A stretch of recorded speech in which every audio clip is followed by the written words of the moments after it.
ಪ್ರಿಯ ವೀಕ್ಷಕರೇ, ಆತ್ಮಸ್ಪರ್ಶ ಕಾರ್ಯಕ್ರಮಕ್ಕೆ ನಿಮ್ಮೆಲ್ಲರಿಗೂ ಮತ್ತೊಮ್ಮೆ ಹೃದಯಪೂರ್ವಕವಾದ ಸ್ವಾಗತ.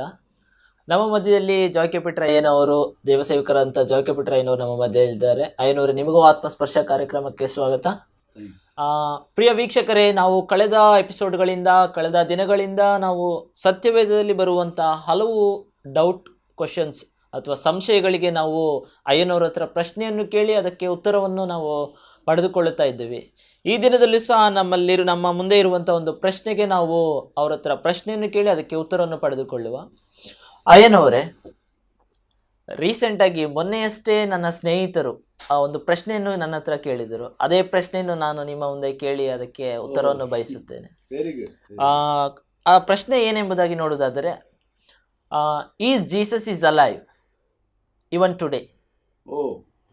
ಯೇಸು ಕ್ರಿಸ್ತನು ಈ ದಿನದವರೆಗೂ ಇನ್ನೂ ಬದುಕಿದ್ದಾನ ಎಂಬುದಾಗಿ. ಇದರ ಬಗ್ಗೆ ಸ್ವಲ್ಪ ವಿವರಿಸಿ ಹೇಳುತ್ತೀರಾ ನಮಗೋಸ್ಕರವಾಗಿ ಮತ್ತು ನಮ್ಮ ಪ್ರಿಯ ವೀಕ್ಷಕರಿಗೋಸ್ಕರವಾಗಿ? Very good. ತುಂಬಾ ಒಂದು ಒಳ್ಳೆ ಪ್ರಶ್ನೆ ನೀವು ಇವತ್ತು ನನ್ನ ಮುಂದೆ ಇಟ್ಟಿದ್ದೀರಿ.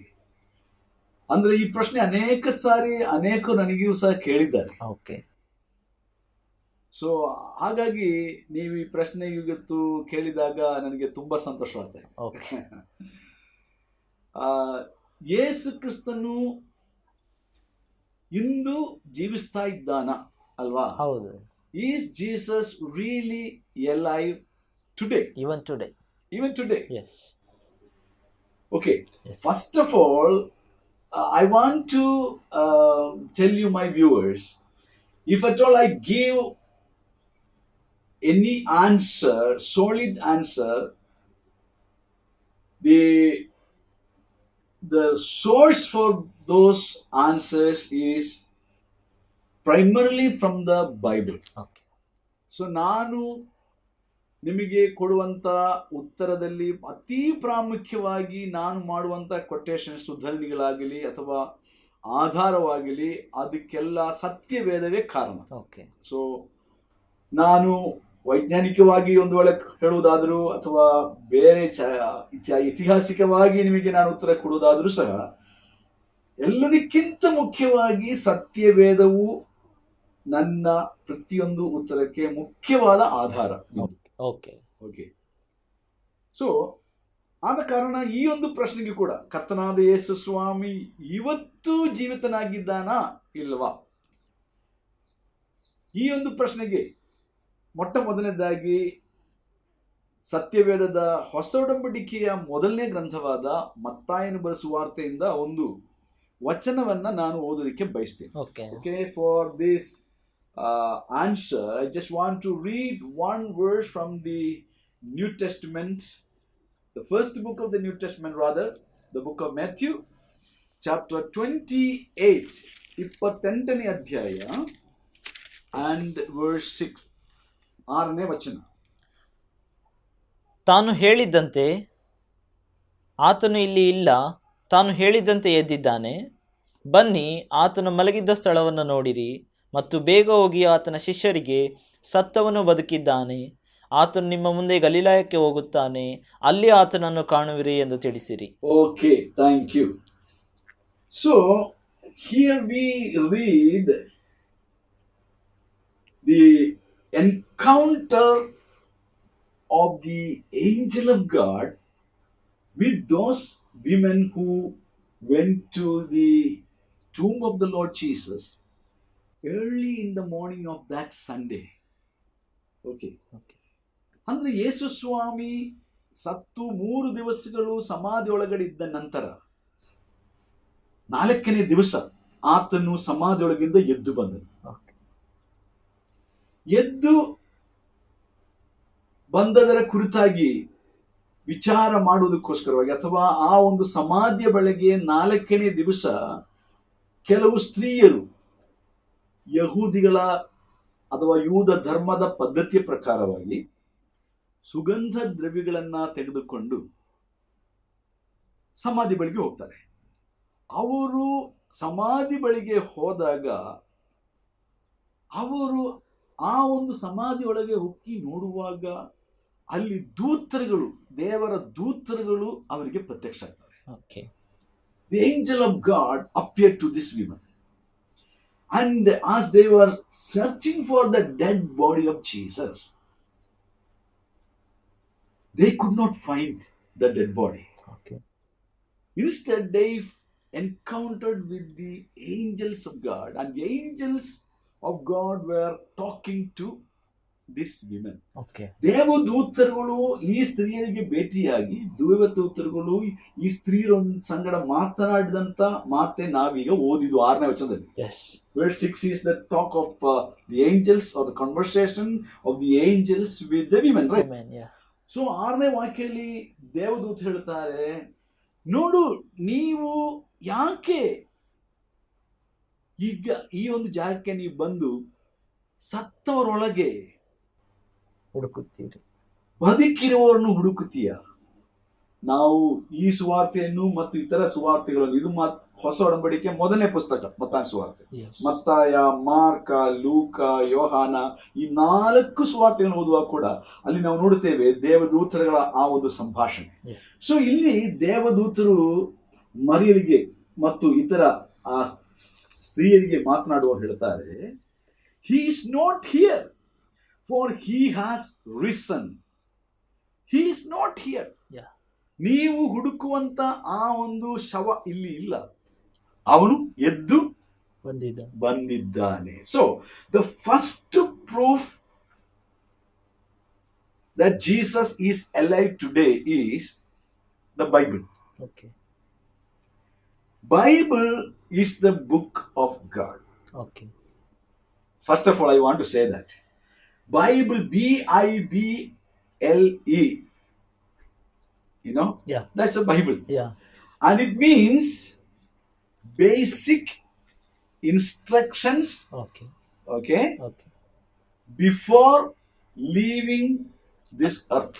Okay. Fine. This is Bible. Basic instruction before leaving earth. Before leaving this earth. Okay. That's not for Christians, for Okay. any human being. For any human being. Any human. Yeah. ಯಾವ ಮನುಷ್ಯನಿಗಾದರೂ ಈ ಲೋಕವನ್ನ ಬಿಟ್ಟು ಬಿಡುವುದಕ್ಕೆ ಮುನ್ನ, ಅಥವಾ ಈ ಲೋಕ ಜೀವನವನ್ನ, ಅಥವಾ ಸಾವಿಗೆ ಮುಂಚೆ Yes. ಅವನು ತಿಳಿದಿರಬೇಕಾದಂತ ಪ್ರಾಥಮಿಕವಾದ ಮೂಲ ತತ್ವಗಳ, ಈ ಯೋಗ ಜೀವನದಲ್ಲಿ ಅವನು ತಿಳಿದಿರಬೇಕಾದಂತ ಅತಿ ಪ್ರಾಮುಖ್ಯವಾದಂತ ಬೇಸಿಕ್ ಇನ್ಸ್ಟ್ರಕ್ಷನ್ಸ್, Yes. ದೇವರ ಮೂಲ ಪಾಠಗಳು, ನಿಬಂಧನೆಗಳೇ ಈ ಸತ್ಯವೇದ ನಮಗೆ ತಿಳಿಸಿರುವಂಥದ್ದು. Okay. ಸೊ ಈ ಸತ್ಯವೇದ ಹೇಳುತ್ತದೆ, ಯೇಸು ಸ್ವಾಮಿ ಸಮಾಧಿಯೊಳಗಿಂದ 3 ದಿವಸಗಳಾದ ಮೇಲೆ ಎದ್ದು ಬಂದದರ ಕುರಿತಾಗಿರುವಂತ ವಚನ ನಾನು ಆಗಲೇ ಓದಿದೆ. ಹೌದು. ಇದು ಒಂದನೇದು. Okay. ಇದು ಇಲ್ಲಿ ಮಾತ್ರ ಅಲ್ಲ, ಬೇರೆ ಅನೇಕ ಕಡೆಗಳಲ್ಲಿ ಉಂಟು. ನಮಗೆ ಹೆಚ್ಚು ಸಮಯದ ಕಾರಣ ಎಲ್ಲ ವಚನ ನಾನು ಓದ್ತಾ ಇಲ್ಲ ಅಷ್ಟೇ. Okay. ಹೊಸ ಒಡಂಬಡಿಕೆಯಲ್ಲಿ ಅನೇಕ ಕಡೆಗಳಲ್ಲಿ ಯೇಸು ಸ್ವಾಮಿಯ ಪುನರುತ್ಥಾನದ ಕುರಿತಾಗಿ, ಅಂದ್ರೆ ಸಮಾಧಿಯೊಳಗಿಂದ ಮರುಜೀವ ಹೊಂದಿ ಎದ್ದು ಬಂದದರ ಕುರಿತಾಗಿರುವಂತ ಪ್ರೂಫ್, Okay. ಮಾಹಿತಿ ನಾವು ನೋಡ್ತೇವೆ. ಒಂದನೇದು, ಹೊಸ ಒಡಂಬಡಿಕೆಯಲ್ಲಿ ಸುಮಾರು 27 ಪುಸ್ತಕಗಳಿವೆ. Okay. ಹಳೆಯ ಒಡಂಬಡಿಕೆಯಲ್ಲಿ ಸುಮಾರು 39 ಪುಸ್ತಕಗಳಿವೆ. ಹಳೆಯ ಒಡಂಬಡಿಕೆ ಅಂದ್ರೆ ಯೇಸು ಕ್ರಿಸ್ತನು ಮನುಷ್ಯನಾಗಿ ಜನ್ಮ ತಾಳಿ ಬರುವುದಕ್ಕೆ ಮುಂಚೆ ಇದ್ದ ಕಾಲದಲ್ಲಿ ಬರೆದಂತ ಪುಸ್ತಕಗಳು. ಅದರಲ್ಲಿಯೂ ಸಹ ಯೇಸು ಸ್ವಾಮಿ ಸಮಾಧಿಯೊಳಗಿಂದ ಜೀವಿತನಾಗಿ ಮರುಜೀವಿತನಾಗಿ ಎದ್ದು ಬರುವನು ಎಂಬುದಾಗಿ ಕಾಲಜ್ಞಾನವಾಗಿ ಪ್ರವಾದನಾ ನುಡಿಗಳಾಗಿ ಹೇಳಿರುವುದನ್ನ ಓದುತ್ತೇವೆ. In the Old Testament. Yes, Okay. in the Old Testament. Okay. So Bible, which is having these 66 books, you can see from most of these books, even in the Old Testament also, about Jesus' return of life Okay. after his death. ಒಂದನೇ. ಎರಡನೇದು, the history says, or ಚರಿತ್ರೆ, ಇತಿಹಾಸ, Yeah. ನಿಜವಾದ ಇತಿಹಾಸ, ನಿಜವಾದ ಚರಿತ್ರೆ ನಮಗೆ ಸ್ಪಷ್ಟವಾಗಿ ತಿಳಿಸುತ್ತದೆ, ಯೇಸು ಸ್ವಾಮಿ ಸಮಾಧಿಯೊಳಗಿನಿಂದ ಎದ್ದು ಬಂದಿದ್ದಾನೆ. Okay. For example, world over Okay. we calculate the time with BC and AD. Yeah. ಅಲ್ವಾ? Yeah. Yeah. AD and BC. BC ಅಂದರೆ ಬಿಫೋರ್ ಕ್ರೈಸ್ಟ್. AD ಅಂದರೆ ಅನ್ನೋ ಡೊಮಿನಿ. ಅನ್ನೋ ಡೊಮಿನಿ ಅಂದರೆ ಅರ್ಥ in the year of our lord. Okay. In the year of our lord, Latin ಭಾಷೆ. Okay. ಅನ್ನೋ ಡೊಮಿನಿ ಅದರ ಅರ್ಥ ನಮ್ಮ ಒಡೆಯನ ಅಥವಾ ಕರ್ತನ ಅಂದ್ರೆ ಯೇಸು ಕ್ರಿಸ್ತ. ಓಕೆ. ಯೇಸು ಕರ್ತನ ಇಸವಿಯಿಂದ, ವರ್ಷದಿಂದ ಎಂದು ಅರ್ಥ. ಓಕೆ. ಯೇಸು ಕ್ರಿಸ್ತನು ಭೂಮಿಗೆ ಮನುಷ್ಯನಾಗಿ ಜನ್ಮ ತಾಳಿದ ವರ್ಷದಿಂದ ಮನುಷ್ಯರು ಲೆಕ್ಕ ಮಾಡುವಂಥದ್ದಾಗಿದೆ ಏಡಿ. ನೀವು ಕ್ರಿಶ್ಚಿಯನ್ ಆಗಿರಲಿ, ನೀವು ಹಿಂದೂ ಆಗಿರಲಿ, ನೀವು ಮುಸಲ್ಮಾನ್ ಆಗಿರಲಿ, ನೀವು ಬೌದ್ಧ ಧರ್ಮ ನಂಬುವವರಾಗಿರಲಿ, ನೀವು ಜೈನ ಧರ್ಮ ನಂಬುವವರಾಗಿರಲಿ, ಯಾವುದೇ ಧರ್ಮ ನಂಬುವುದಾಗಿರಲಿ, ಅಥವಾ ಯಾವ ದೇಶದವರಾಗಲಿ, ಯಾವ ಜಾತಿಯವರಾಗಲಿ, ಯಾವ ಬಣ್ಣದವರಾಗಲಿ, ನೀವು ಮನುಷ್ಯರಾಗಿದ್ದರೆ ಲೋಕಾದ್ಯಂತ ಇರುವ ಎಲ್ಲರೂ ಒಮ್ಮನಸ್ಸಿನಿಂದ ಒಪ್ಪಿಕೊಳ್ಳುವಂತಹ ಒಂದು ಇಸವಿ ಇರುವುದಾದರೆ, if there is one year which universally accepted and practiced is the BC and the AD. Okay. And AD came just because of Jesus. Yesu Krista ಮನುಷ್ಯ ಅವತಾರ ತಾಳಿಕೊಂಡದರಿಂದ AD ಶುರುವಾಯಿತು. Okay. BC ಶುರುವಾಯಿತು, ಬಿಫೋರ್ ಕ್ರೈಸ್ಟ್. ಅನ್ನೋ ಡೊಮಿನಿ ನಮ್ಮ ಕರ್ತನಾದ ಯೇಸು ಕ್ರಿಸ್ತನ ವರ್ಷದಿಂದ ಲೆಕ್ಕ ಮಾಡುವಂತ ವರ್ಷಗಳು. ಈಗ ಇವತ್ತಿಗೆ ಎಷ್ಟನೇ ವರ್ಷ? ಇದು ಎಷ್ಟನೇ? 2014. ಇದಕ್ಕೆ AD ಅಂತ ನಾವು ಹೇಳ್ತೇವೆ. ಇದು ಯೇಸು ಕ್ರಿಸ್ತನ ಇಸವಿ. ಸೊ ಯೇಸು ಕ್ರಿಸ್ತ ಮನುಷ್ಯನಾಗಿ ಹುಟ್ಟಿ ಬಂದದ್ದು ಸತ್ಯ. ಹಾಗಾದರೆ ಆತನು ಸತ್ತದ್ದು ಸತ್ಯ. ಸತ್ತ ನಂತರ ಸಮಾಧಿಯೊಳಗಿಂದ ಎದ್ದು ಬಂದದ್ದು ಕೂಡ ಸತ್ಯ. ಈಗ ಸುಮಾರು ಯೇಸು ಕ್ರಿಸ್ತನ ಸಮಾಧಿಯ ಬಗ್ಗೆ ನಾವು ಗಮನಿಸುವುದಾದರೆ, ಚರಿತ್ರೆಗಾರರು ಅಂದರೆ ಹಳೆಯ ಕಾಲದಿಂದ, ಪೂರ್ವದಿಂದಲೂ ಅಥವಾ ನೂರಾರು ವರ್ಷಗಳ ಶತಮಾನಗಳಿಂದಲೂ ಜನರು ಲೋಕಾದ್ಯಂತ ಅಕ್ಸೆಪ್ಟ್ ಮಾಡುವಂತ, ಅಂಗೀಕಾರ ಮಾಡುವಂತ ಹಿಸ್ಟೋರಿಯನ್ಸ್, ಇತಿಹಾಸಗಾರರು ಅಥವಾ ಚರಿತ್ರೆಗಾರರು. ಉದಾಹರಣೆಗೆ ಯೋಸಿಫಸ್, ಅನದರ್ ಹಿಸ್ಟೋರಿಯನ್ ಇಸ್ ಹೆರೋಡೋಟಸ್. ಇವರೆಲ್ಲರೂ ಪ್ರಾಚೀನ ಕಾಲದ ಅಗ್ರಗಣ್ಯರಾದಂಥ ಇತಿಹಾಸಗಾರರು. ಅವರು ತಮ್ಮ ಇತಿಹಾಸ ಪುಸ್ತಕದಲ್ಲಿ ಸ್ಪಷ್ಟವಾಗಿ ಬರೆದಿದ್ದಾರೆ, ಯೇಸು ಕ್ರಿಸ್ತನು ಎದ್ದು ಬಂದಿದ್ದಾರೆ, ಯೇಸು ಕ್ರಿಸ್ತನು ಲೋಕದಲ್ಲಿ ಬದುಕಿದಂತ ಒಬ್ಬ ನಿಜವಾದ ಇತಿಹಾಸ ಪುರುಷ. ಓಕೆ, ಯೇಸು ಸ್ವಾಮಿ ಎದ್ದು ಬಂದಿದ್ದಾನೆ. ಮನುಷ್ಯರು ಇವತ್ತು ವಿಧ ವಿಧ ಧರ್ಮಗಳು ಮಾಡಿಕೊಂಡು ಅವರದೇ ಆದಂತ ಉಪದೇಶಗಳನ್ನ, ಬೋಧನೆಗಳನ್ನ ತಪ್ಪಾಗಿ ಯೇಸು ಕ್ರಿಸ್ತನ ಬಗ್ಗೆ ಅವರು ಹೇಳ್ಬಹುದು. ಬಟ್ ಸತ್ಯವೇದವು ಸತ್ಯವಾಗಿದೆ. ಎಷ್ಟೋ ನೂರಾರು ವರ್ಷಗಳಿಂದಲೂ ಈ ಸತ್ಯವೇದ ಹೇಳುವುದು ತಪ್ಪು ಅಥವಾ ಯೇಸು ಕ್ರಿಸ್ತನು ಸತ್ತವರೊಳಗಿಂದ ಎದ್ದು ಬಂದಿಲ್ಲ ಎಂಬುದಾಗಿ ಪ್ರೂಫ್ ಮಾಡುವುದಕ್ಕಾಗಿ ಅನೇಕರು ಬಹಳಷ್ಟು ಹಣ ಖರ್ಚು ಮಾಡಿದ್ದಾರೆ, ಬಹಳಷ್ಟು ರಾಜಕಾರಣಿಗಳು ಅದಕ್ಕೆ ಪ್ರಯತ್ನ ಮಾಡಿದ್ದಾರೆ, ಅನೇಕ ವಿಜ್ಞಾನಿಗಳು ಪ್ರಯತ್ನಿಸಿದ್ದಾರೆ. ಆದರೂ ಈವರೆಗೂ ಯಾರು ಯೇಸು ಕ್ರಿಸ್ತನು ಎದ್ದು ಬಂದಿಲ್ಲ ಎಂದು ಪ್ರೂವ್ ಮಾಡಕ್ಕೆ ಆಗಲಿಲ್ಲ. ಬದಲಾಗಿ ಯೇಸು ಸ್ವಾಮಿ ಬದುಕಿದ್ದಾನೆ ಎಂಬುದಾಗಿ ಲೋಕಾದ್ಯಂತ ಜನರು ನಂಬಿಕೊಂಡು ಬಂದಿದ್ದಾರೆ, ಇವತ್ತು ನಂಬುತ್ತಾ ಇದ್ದಾರೆ, ನಾಳೆಯೂ ನಂಬುತ್ತಾರೆ. ವೆದರ್ ನಮ್ಮನ್ನು ಆಲಿಸ್ತಿರುವಂತವರು, ವೀಕ್ಷಿಸ್ತಿರುವಂತವರು ಒಂದು ವೇಳೆ ಕೆಲವರಲ್ಲಿ ಭಿನ್ನ ಅಭಿಪ್ರಾಯ ಇರಬಹುದು, ಆದರೂ ಕೂಡ ಲೋಕಾದ್ಯಂತ ಜನರು ಇವತ್ತು ಬದುಕಿರುವ ಯೇಸು ನಂಬ್ತಾ ಇದ್ದಾರೆ. ಸತ್ತ ಒಬ್ಬ ವ್ಯಕ್ತಿಯನ್ನು ನಂಬಿ ಏನು ಪ್ರಯೋಜನ? ಬದುಕಿರುವ ವ್ಯಕ್ತಿಯನ್ನು ನಂಬಿದರೆ ಮಾತ್ರ ನಮಗೆ ಈ ಲೋಕ ಜೀವನದ ನಂತರ ಬದುಕು ಸಿಗಲಿಕ್ಕೆ ಸಾಧ್ಯ. ಯೇಸು ಕ್ರಿಸ್ತ ಮಾತ್ರ ಬದುಕಿರುವಂತ ವ್ಯಕ್ತಿ ಎಂಬುದಕ್ಕೆ ಇತಿಹಾಸವೇ ಪ್ರೂಫ್. ಓಕೆ, ಹೀಗೆ ಎಷ್ಟೊಂದು ಸಮಾಧಿಗಳು ಲೋಕದಲ್ಲಿ ಇವೆ ನೋಡ್ರಿ. ಎಷ್ಟೊಂದು ಪುಣ್ಯಾತ್ಮರ, ಪವಾಡರ ಅಥವಾ ಪವಾಡಕಾರಿಗಳನ್ನು ಮಾಡಿದವರ, ರಾಜಕಾರಣಿಗಳ, ಲೋಕವನ್ನ ಅಲುಗಾಡಿಸಿದಂತ ಅನೇಕ ದೊಡ್ಡ ದೊಡ್ಡ ಚಕ್ರವರ್ತಿಗಳು, ಅರಸರುಗಳು. ನಮ್ಮ ತಾಜ್ ಮಹಲ್, ಲೋಕದ ಎಷ್ಟೊಂದು ಕೋಟಿ ಮಿಲಿಯಾಂತರ ಜನರನ್ನು ಆಕರ್ಷಣೆ ಮಾಡುವಂತಹ ಒಂದು ಸಮಾಧಿ ಅದು. ಹೌದು. ಕರೆಕ್ಟ್. ಎಸ್. ಈ ರೀತಿಯಾಗಿ ಲೋಕದಲ್ಲಿ ಎಷ್ಟೊಂದು ದೊಡ್ಡ ದೊಡ್ಡ ಚಕ್ರವರ್ತಿಗಳ ಅರಸರುಗಳ ಸಮಾಧಿಗಳು ಇವೆ. ಇವೆಲ್ಲ ಮುಚ್ಚಲ್ಪಟ್ಟಿವೆ. ಎಸ್. ತೆರೆದಿರತಕ್ಕಂಥ ಒಂದೇ ಒಂದು ಸಮಾಧಿ ಇವತ್ತು ಇರುವುದಾದರೆ ಅದು ಯೇಸು ಕ್ರಿಸ್ತನ ಸಮಾಧಿ. ಓಕೆ. ನಿಮಗೆ ಒಂದು ಹೆಚ್ಚು ಕಡಿಮೆ ಒಂದು 30-40 ಸಾವಿರ ರೂಪಾಯಿ ಇದ್ರೆ ಸಾಕು, ಓಕೆ, ಯೆರೂಸಲೇಮಿಗೆ ಹೋಗಿ, ಓಕೆ, ಇಸ್ರಾಯೇಲ್ ಎಂಬ ದೇಶದ ಯೆರೂಸಲೇಮಿಗೆ ಹೋಗಿ ಓಕೆ, ಯೇಸು ಸ್ವಾಮಿಯ ಸಮಾಧಿಯನ್ನ ನೀವು ನೋಡಿ ಬರಬಹುದು. ಅಲ್ಲಿ ಆ ಸಮಾಧಿಯ ಔಟ್ಸೈಡ್ ಹೊರಗಡೆ ದೊಡ್ಡದಾಗಿ ಬರೆದದೆ ಯೇಸುವಿನ ಸಮಾಧಿ ಅಂತ. ಓಕೆ, ಒಳಗಡೆ ಆ ಸಮಾಧಿ ಒಳಗಡೆ, ಯಾಕಂದ್ರೆ ಕಲ್ಲಿನಿಂದ ಬಂಡೆಯೊಳಗೆ ಬಂಡೆ ಶೀಲಿ ಅದರ ಒಳಗಡೆ ಓಕೆ, ಒಂದು ಗವಿ ತರ ಗುಹೆ ತರ ಮಾಡಿ ಅದರ ಒಳಗಡೆ ಯೇಸು ಸ್ವಾಮಿಯ ಶವವನ್ನ ಇಟ್ಟಿದ್ದು. ಅಲ್ಲಿ ಒಳಗಡೆ ಪ್ರವೇಶಿಸಿದಾಗ ನಾನು ಹೋಗಿಲ್ಲ, ಬಟ್ ನಾನು ಫೋಟೋ ನೋಡಿದ್ದೀನಿ. ಓಕೆ, ಅಲ್ಲಿ ಬರೆದದೆ, he is not here, he is risen. Okay, ಆತನು ಇಲ್ಲಿ ಇಲ್ಲ, ಎದ್ದು ಬಂದಿದ್ದಾನೆ. ಈಗ ನಾವು ಓದಿದ ವಚನ ಅದೇವೆ. ಎಸ್. ದೇವದೂತರು ಹೇಳಿದ ಅದೇ ವಚನ ಸಮಾಧಿ ಒಳಗಡೆ ಬರೆದಿದೆ.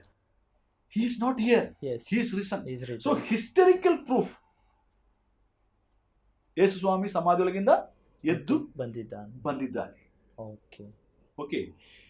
ನಾನು ಅಮರ್ ಜ್ಯೋತಿಗೆ ಹೋಗಿ ಬಂದಿದ್ದೇನೆ, ಡೆಲ್ಲಿಯಲ್ಲಿ ನಮ್ಮ ಮಹಾತ್ಮಿಜಿಯವರ ಶವಕುಟೀರ. ಅಲ್ಲಿ ಮುಚ್ಚಲ್ಪಟ್ಟಿದೆ. ಓಕೆ. ನಾನು ಸರೋಜಿನಿ ನಾಯ್ಡು ಎಂಬ ಅವರ ಒಂದು ವಿಷಯದಲ್ಲಿ ನಾನು ಓದಿದೆ. ಈ ಮಹಾತ್ಮ ಗಾಂಧೀಜಿ ಅವರು ಗುಂಡೇಟಿಗೆ ತೀರ್ಕೊಂಡಾಗ ಅವರು ಬಹಳ ದುಃಖದಿಂದ ಮೊರೆಯಿಟ್ಟು ಹೇಳಿದಂತೆ, ಅಯ್ಯೋ, ಇಡೀ ಲೋಕದಲ್ಲಿ ಸ್ವಲ್ಪ ಕಾಲ ಮಾತ್ರ ಜೀವಿಸಿ ಎದ್ದು ಬಂದಂತ, ಸತ್ತು 3 ದಿವಸಗಳಾದ ಮೇಲೆ ಎದ್ದು ಬಂದಂತ ಯೇಸು ಸ್ವಾಮಿ ಅವರು ಸಮಾಧಿಯೊಳಗಿಂದ ಎದ್ದು ಬಂದಿದ್ದಾರೆ. ಗಾಂಧೀಜಿಯವರೇ, ನೀವು ಯಾಕೆ ಎದ್ದು ಬಂದಿಲ್ಲ ಅಂತ ಕೇಳಿದಂತೆ ಒಂದು ಪುಸ್ತಕದಲ್ಲಿ ಓದಿದೆ ನಾನು. ಲೋಕದಲ್ಲಿ ಅನೇಕರಿಗೋಸ್ಕರ ಪ್ರಾಣ ಕೊಟ್ಟಿದ್ದಾರೆ, ಆದರೆ ನರಕ ಯೋಗ್ಯರಾದ ಮನುಷ್ಯರೆಲ್ಲರ ಪಾಪ ಪರಿಹಾರಕ್ಕೋಸ್ಕರ, ಅವರ ಮೋಕ್ಷಕ್ಕೋಸ್ಕರವಾಗಿ ಪಾಪರಹಿತನಾಗಿ ಲೋಕದಲ್ಲಿ ಜನಿಸಿ ಪಾಪ ಪರಿಹಾರವನ್ನು ಮಾಡಿದವನು ಯೇಸುವಲ್ಲದೆ ಯಾರೂ ಇಲ್ಲ. ಮತ್ತು ಸಮಾಧಿಯೊಳಗೆ ಸೇರಿ 3 ದಿವಸಗಳಾದ ಮೇಲೆ ಸಮಾಧಿಯೊಳಗಿಂದ ಎದ್ದು ಬಂದವರು ಯೇಸು ಅಲ್ಲದೆ ಬೇರೆ ಯಾರು ಇಲ್ಲ. ಅವರು ದೇವರಾಗಿದ್ದ ಕಾರಣ ಅವರು ಸ್ವತಃ ತಮ್ಮ ಪ್ರಾಣವನ್ನ, ಜೀವವನ್ನ ನಮಗೋಸ್ಕರ ಒಪ್ಪಿಸಿ ಕೊಟ್ಟರು. ಯೋಹಾನ ಸುವಾರ್ತೆ ಎಂಬ ಪುಸ್ತಕದಲ್ಲಿ ಬರೆದಿದೆ, ನಾನು ನನ್ನ ಪ್ರಾಣವನ್ನ ಒಪ್ಪಿಸಿ ಕೊಡುವುದಕ್ಕೆ ಅಧಿಕಾರ ಉಂಟು, ಆ ಜೀವವನ್ನ ಪುನಃ ತೆಗೆದುಕೊಳ್ಳುವುದಕ್ಕೂ ನನಗೆ ಅಧಿಕಾರ ಉಂಟು. ಯಾಕಂದ್ರೆ ದೇವರಿಗೆ ಎಲ್ಲದಕ್ಕೂ ಅಧಿಕಾರ ಉಂಟು. ಆತನ ಅಧಿಕಾರದಿಂದ ಆತನು ತಮ್ಮ ಪ್ರಾಣವನ್ನ ಒಪ್ಪಿಸಿಕೊಟ್ಟ. ಯಾರು ಆತನ ಪ್ರಾಣ ತೆಗೀಲಿಲ್ಲ. ಒಂದು ರೀತಿ ಹೇಳುವುದಾದ್ರೆ ಆತನು ಮನುಷ್ಯರಿಗೆ ಅನುಮತಿಸಿದ, ಆಯ್ತಪ್ಪ ತಗೋ ನನ್ನ ಪ್ರಾಣ. ಆಮೇಲೆ 3 ದಿವಸ ಆದ್ಮೇಲೆ ಸಮಾಧಿಯೊಳಗಿಂದ ಪುನಃ ಎದ್ದು ಬರುವುದರ ಮೂಲಕ ಆತನು ಒಪ್ಪಿಸಿಕೊಟ್ಟ ಪ್ರಾಣ ಮತ್ತೆ ಬರಮಾಡಿಕೊಂಡ. ಮತ್ತೆ ಸಮಾಧಿಯೊಳಗಿಂದ ಎದ್ದು ಪರಲೋಕಕ್ಕೆ ಏರಿ ಹೋದರು. ಎಷ್ಟೊಂದು ಬೈಬಲ್ನಲ್ಲಿ ಎಷ್ಟೊಂದು ಪ್ರೂಫ್ ಇದೆ. ಎಷ್ಟೊಂದು ಜನರು ಯೇಸು ಸ್ವಾಮಿ ಪರಲೋಕಕ್ಕೆ ಅಂದ್ರೆ ಮೇಲಣ ಲೋಕಕ್ಕೆ ಏರಿ ಹೋಗುವುದನ್ನ ದೃಕ್ಸಾಕ್ಷಿಗಳಾಗಿ ನೋಡಿ ನಿಂತವರ ಸಾಕ್ಷಿ ನಾವು ಬೈಬಲ್ ಪುಸ್ತಕದಲ್ಲಿ ಓದುತ್ತೇವೆ, ಇತಿಹಾಸದಲ್ಲಿ ಕೂಡ ಓದುತ್ತೇವೆ. Jewish history is still here. Roman history is still here. ರೋಮ ಚರಿತ್ರೆ ಈಗಲೂ ಇದೆ, ಯೂದ ಚರಿತ್ರೆ ಈಗಲೂ ಇದೆ. ಈ ಚರಿತ್ರೆಗಳಲ್ಲಿ ಎಲ್ಲ ನಾವು ಓದುತ್ತೇವೆ, ಯೇಸು ಸ್ವಾಮಿ ಸಮಾಧಿಯೊಳಗಿಂದ ಎದ್ದು ಪರಲೋಕಕ್ಕೆ ಏರಿ ಹೋದನು ಎಂಬುದಾಗಿ. ಇದು ಎರಡನೇದು. ಮೂರನೇದಾಗಿ ನಾನು ಸಂಕ್ಷಿಪ್ತವಾಗಿ ಹೇಳುವುದಾದ್ರೆ, the archaeological proof that Jesus is alive. Archaeology ಅಂತ ಹೇಳಿದ್ರೆ ಭೂಗರ್ಭ ವಿಜ್ಞಾನ ಅಥವಾ ಭೂಮಿಯನ್ನು ಅಗಿದು ಹಿಂದಿನ ಕಾಲ ಪುರಾವಸ್ತುಗಳು ಅಂತ ಹೇಳ್ತೇನೆ, ಪುರಾವಸ್ತುಗಳ ಒಂದು ತನಿಖೆ. ಯೇಸು ಸ್ವಾಮಿ ಸತ್ತ ಜಾಗ, ಶಿಲುಬೆಗೆ ಏರಿಸಲ್ಪಟ್ಟ ಜಾಗ, ಆತನು ನಡೆದಾಡಿದ ಜಾಗ ಎಲ್ಲ ಇವತ್ತು ಭೂಮಿ ಮೇಲಿದೆ, ಕಾಲ್ಪನಿಕವಲ್ಲ. ಆ ಬೀದಿ ಈಗಲೂ ಇದೆ, ಆ ಗುಡ್ಡ ಈಗಲೂ ಇದೆ. ಆತನು ಪ್ರಾರ್ಥನೆ ಮಾಡಿದಂತ ಒಲಿವು ಬೆಟ್ಟ ಈಗಲೂ ಇದೆ ಇದೆ. ಸಮಾಧಿಯಾದ ಆ ಗೋರಿ ಈಗಲೂ ಇದೆ ಇದೆ. ಸೊ ಯೇಸು ಸ್ವಾಮಿ ಎದ್ದು ಬಂದ ಆ ಗೋರಿ ಖಾಲಿಯಾಗಿರೋದು ಮಾತ್ರವಲ್ಲ, ಆತನ ಎಲ್ಲ ಆ ಒಂದು ಪ್ರದೇಶಗಳ ತನಿಖೆ ಮಾಡಿದಾಗ ಕೂಡ ಆತನ ಒಂದು ಯಾವ ಒಂದು ಒಂದು ಮೂಳೆ ಸಹ ಮನುಷ್ಯನಿಗೆ ಸಿಗಲಿಲ್ಲ. ಇದ್ರೆ ತಾನೇ ಸಿಗುವುದಲ್ವ? ಹೌದು. ಸಮಾಧಿಯೊಳಗೆ ಇದ್ರೆ ತಾನೇ ಸಿಗೋದು. ಕೆಲವರು ಹೇಳ್ತಾರೆ ಇದು ಸ್ವಾಮಿ ಮೂಳೆ ಅಂತೆಲ್ಲ ಸುಮ್ನೆ ಅಲ್ಲಿ ಜನ ಹೇಳುವುದಾರೆ, ಬಟ್ ಅದೆಲ್ಲ ಶುದ್ಧ ಸುಳ್ಳು. ಯೇಸು ಸ್ವಾಮಿಯ ಒಂದು ಬಟ್ಟೆ ಚೂರು ಕೂಡ ಮನುಷ್ಯ ಕೈಲಿ ಇಲ್ಲ ಈಗ. ಅದು ಆತನ ಮೂಳೆ, ಆತನ ಶಿಲುಬೆಯ ಒಂದು ಚೂರು. ಈ ತರ ಎಲ್ಲ ಸುಮ್ಮನೆ ಜನ ಸುಳ್ಳೆಬ್ಬಿಸಿ ಜನರಲ್ಲಿ ಮೂಢನಂಬಿಕೆಯಲ್ಲಿ ನಡೆಸುವುದಕ್ಕೆ ಪ್ರಯತ್ನ ಮಾಡುತ್ತಾರೆ. ಇದು ಧರ್ಮ, ಇದೊಂದು ಮತ. ಆದರೆ ನಾನು ಹೇಳುದು ಮತವಲ್ಲ, ನಾನು ಹೇಳುದು ಬೈಬಲ್ ಸತ್ಯವೇ ನಮಗೆ ಹೇಳುವಂಥದ್ದು. ಯೇಸು ಸ್ವಾಮಿ ಸಮಾಧಿಯೊಳಗಿಂದ ಎದ್ದು ಜೀವಿತನಾಗಿದ್ದಾರೆ. ಈಗ ಯೇಸು ಸ್ವಾಮಿ ಸತ್ತವರೊಳಗಿಂದ ಎದ್ದು ಬರದಿದ್ರೆ ನಾನು ಇವತ್ತು ಇದು ಹೇಳ್ತಿರ್ಲಿಲ್ಲ. 40 ವರ್ಷಗಳಿಂದ ನಾನಿದು ಲೋಕಾದ್ಯಂತ ನಾನು ಸಾರ್ತಾ ಬಂದಿದ್ದೀನಿ. ಎಷ್ಟೋ ಲೋಕದ ಬೇರೆ ಬೇರೆ ದೇಶಗಳಿಗೆ ತಿರುಗಾಡಿದಾಗ ಕೂಡ ನಾನು ಇದನ್ನೇ ಹೇಳಿದ್ದೀನಿ. ಇವತ್ತು ಈ ಟಿವಿ ಮೂಲಕವಾಗಿ ನಾನು ಅದನ್ನೇ ಹೇಳ್ತಾ ಇದ್ದೀನಿ. ಯಾಕಂದ್ರೆ ಯೇಸು ಸ್ವಾಮಿ ಎದ್ದು ಬಂದಿದ್ದಾರೆ. ಅತಿ ದೊಡ್ಡ ಪಂಡಿತನಾಗಿದ್ದ ಪೌಲನು ಹೇಳ್ತಾನೆ ತನ್ನ ಪತ್ರದಲ್ಲಿ, ಕುರಿದ ಪತ್ರ ಎಂಬುದು ಪತ್ರ ಇದರಲ್ಲಿ ಹೇಳ್ತಾನೆ, ಯೇಸು ಸ್ವಾಮಿ ಸಮಾಧಿಯೊಳಗಿಂದ ಎದ್ದು ಬರಲಿಲ್ಲ ಎಂಬುದಾದರೆ ನಾನು ನಂಬುವುದು ವ್ಯರ್ಥ. ಈ ಸತ್ಯವನ್ನು ಲೋಕಕ್ಕೆ ನಾನು ಸಾರುವುದರ ನಿಮಿತ್ತವಾಗಿ ನನಗೆ ಹಿಂಸೆ, ಕಷ್ಟ, ಜೈಲು, ಹೊಡೆತ ಇವೆಲ್ಲ ನಾನು ಅನುಭವಿಸುವುದು ಕೂಡ ವ್ಯರ್ಥ. ಎಷ್ಟೋ ಲಕ್ಷಾಂತರ ಜನರು ಯೇಸು ಸ್ವಾಮಿಯ ನಂಬಿಕೆಗೋಸ್ಕರ ಪ್ರಾಣದಾನ ಮಾಡಿದ್ದಾರೆ, ಪ್ರಾಣ ಕಳ್ಕೊಂಡಿದ್ದಾರೆ, ಹಿಂಸೆಗೊಳಗಾಗ್ತಾ ಇದ್ದಾರೆ, ಈಗಲೂ ಒಳಗಾಗ್ತಾ ಇದ್ದಾರೆ. ಕಾರಣ ಏನು? ಆತನು ಸಮಾಧಿಯೊಳಗಿಂದ ಎದ್ದು ಬಂದನು. ಸ್ವಾಮಿ ಎದ್ದು ಬರದೇ ಹೋಗಿದ್ದರೆ ನಾವಿಷ್ಟು ಹಣ ಖರ್ಚು ಮಾಡಿ ಇದು ಮಾಡಬೇಕಾದ ಗತಿ. ನಾನೇ ನಿಮ್ಮ ಹತ್ರ ಬಂದು ನಿಮ್ಮ ಈ ಪ್ರಶ್ನೆಗೆ ಉತ್ತರ ಕೊಡಬೇಕಾದ ಗತಿ ಏನು? ಈ ಸತ್ಯವೇದ ಎಷ್ಟು ಲೋಕದ ಅತಿ ಹೆಚ್ಚು ಭಾಷೆಗಳಲ್ಲಿ ಮುದ್ರಿಸಿ ಲೋಕವೆಲ್ಲ ವಿತರಣೆ ಮಾಡುವುದರ ಅವಶ್ಯಕತೆ ಏನು? ಸತ್ಯವೇದದ ಮುದ್ರಣೆಗೋಸ್ಕರ, ಇದರ ಪ್ರಚಾರಕ್ಕೋಸ್ಕರವಾಗಿ ಇವತ್ತು ಎಷ್ಟೊಂದು ಜನರು ತಮ್ಮ ಪ್ರಾಣ, ತಮ್ಮ ಆಸ್ತಿ, ತಮ್ಮ ಮಾನ ಮರ್ಯಾದೆ, ತಮ್ಮ ಕೆಲಸ, ತಮ್ಮ ದುಡಿಮೆ ಎಲ್ಲ ಖರ್ಚು ಮಾಡುತ್ತಾ ಇದ್ದಾರೆ. ಯೇಸು ಸ್ವಾಮಿ ಎದ್ದು ಬರೆದಿದ್ದಾರೆ ಎಲ್ಲ ವ್ಯರ್ಥ. ಆದ ಕಾರಣ ಯೇಸು ಸ್ವಾಮಿ ಎದ್ದು ಬಂದಿದ್ದಾನೆ ಎಂಬುದು 4ನೇ ಸಾಕ್ಷಿ ನಾನೇ ಆಗಿದ್ದೇನೆ. ನೀವು ಸಹ ನಂಬಿದಿರಲಿಲ್ಲ, ನೀವು ಸಹ ಯೇಸು ಸ್ವಾಮಿ ಜೀವಿತನಾಗಿದ್ದಾನೆ ಎಂಬುದಕ್ಕೆ ಸಾಕ್ಷಿ. ಹಾಗೆ ನಮ್ಮ ಹಾಗೆ ಲೋಕದಲ್ಲಿ ಎಷ್ಟೋ ಕೋಟಿ ಜನ ಇದ್ದಾರೆ. ನಾವು ಸತ್ತು ಸಮಾಧಿ ಸೇರಿದ ವ್ಯಕ್ತಿಯನ್ನೆಲ್ಲ ನಂಬುವುದು, ಸಮಾಧಿಯೊಳಗಿಂದ ಎದ್ದು ಬಂದು ಎಂದೆಂದಿಗೂ ಬದುಕುತ್ತಿರುವ, ಜೀವಿಸುತ್ತಿರುವ ಒಬ್ಬ ವ್ಯಕ್ತಿ, ದೇವರನ್ನೇ ನಂಬುವುದು. ಅಯ್ಯೋರಿ, ನಮ್ಮ ಸಮಯ ಇಲ್ಲಿಗೆ ಮುಗಿದು ಹೋಗಿದೆ. ಹೌದಾ? ಇಷ್ಟು ಬೇಗ? ಹೌದಾ? ಗೊತ್ತೇ ಆಗ್ಲಿಲ್ಲ.